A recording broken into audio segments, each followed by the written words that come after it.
Halo guys, Assalamualaikum warahmatullahi wabarakatuh. Perkenalkan, nama saya Bima Samudra dengan nomor induk mahasiswa 22 96 30 90. Saya dari Prodi Ilmu Komunikasi Universitas Amikom Jakarta.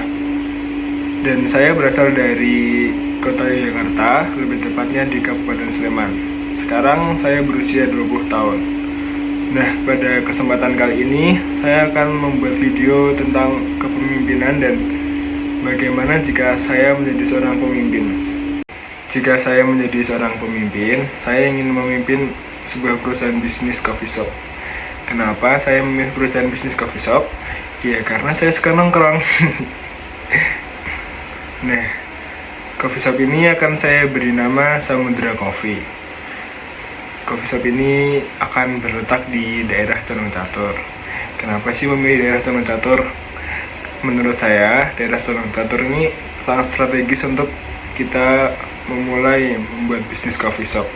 Karena banyak mahasiswa yang tinggal di Condong Catur dan kebanyakan mahasiswa sangat suka sekali dengan nongkrong di coffee shop. Sebagai pemimpin dari perusahaan bisnis coffee shop, saya tentunya memiliki visi, misi, dan strategi yang akan saya buat di dalam perusahaan ini. Berikut adalah visi, misi, dan strategi yang akan saya buat dalam perusahaan coffee shop yang saya miliki.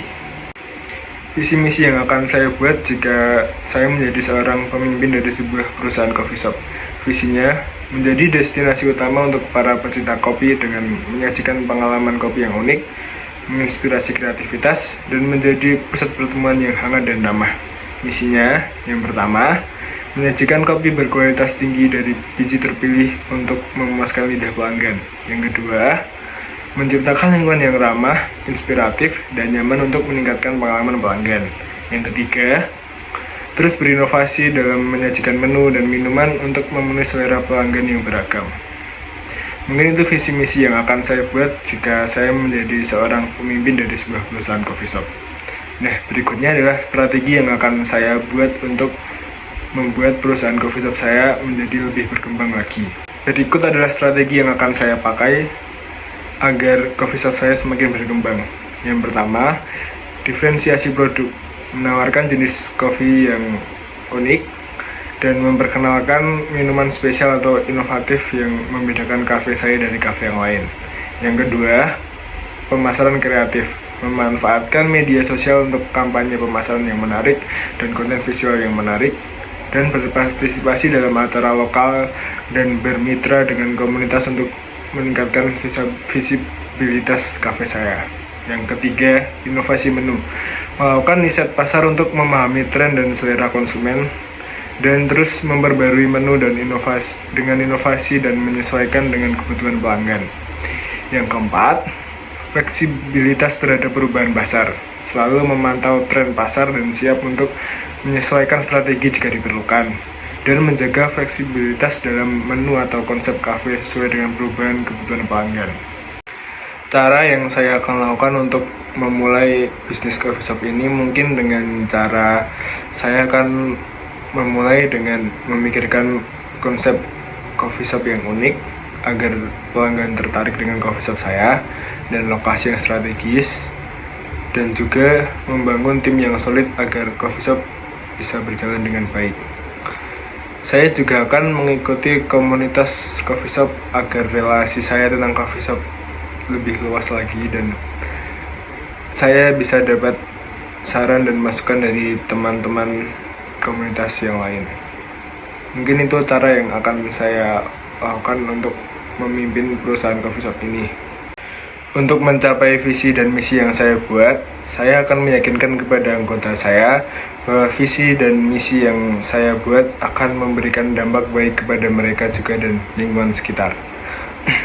Dengan komitmen, kolaborasi, dan dedikasi, kita dapat menciptakan dampak positif sesuai dengan visi yang kita buat.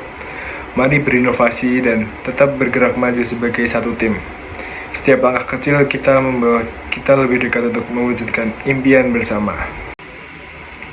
Menghadapi masalah internal dan eksternal dalam bisnis kopi memerlukan pendekatan yang bijak.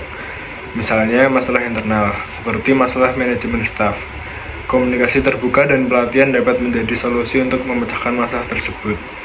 Sebagai contoh, jika ada masalah ketidaksepakatan di antara karyawan, pertemuan tim dan pendekatan mediasi dapat membantu menyelesaikan konflik tersebut. Sementara itu, masalah eksternal seperti persaingan atau perubahan tren konsumen dapat diselesaikan dengan cara fleksibilitas pasar. Misalnya, ketika persaingan meningkat, kita bisa mengevaluasi strategi pemasaran dan memberikan nilai tambah untuk mempertahankan pelanggan setia kita. Mungkin gaya kepemimpinan yang akan saya terapkan dalam usaha bisnis coffee shop ini adalah gaya kepemimpinan demokratis. Kenapa saya memilih gaya kepemimpinan demokratis? Karena dalam gaya kepemimpinan ini, anggota tim sangat dihargai, keputusan diambil secara bersama, dan komunikasi terbuka sangat ditekankan. Hal ini memberikan kesempatan kepada karyawan untuk berkontribusi pada ide-ide kreatif dan merasa terlibat dalam pertumbuhan bisnis ini. Contoh penerapan gaya kepemimpinan demokratis dalam bisnis kopi terlihat saat tim menyusun menu baru dan merancang promo spesial. Melibatkan barista dan staf dalam proses pengambilan keputusan dapat menciptakan rasa kepemimpinan yang lebih tinggi, meningkatkan motivasi, dan memunculkan ide-ide inovatif yang dapat meningkatkan pengalaman pelanggan. Mungkin itu gaya kepemimpinan yang akan saya ambil untuk membangun bisnis coffee shop ini. Mungkin itu saja yang dapat saya sampaikan pada video kali ini. Semoga bermanfaat untuk kita semua. Kurang lebihnya mohon maaf. Wassalamualaikum warahmatullahi wabarakatuh. Terima kasih.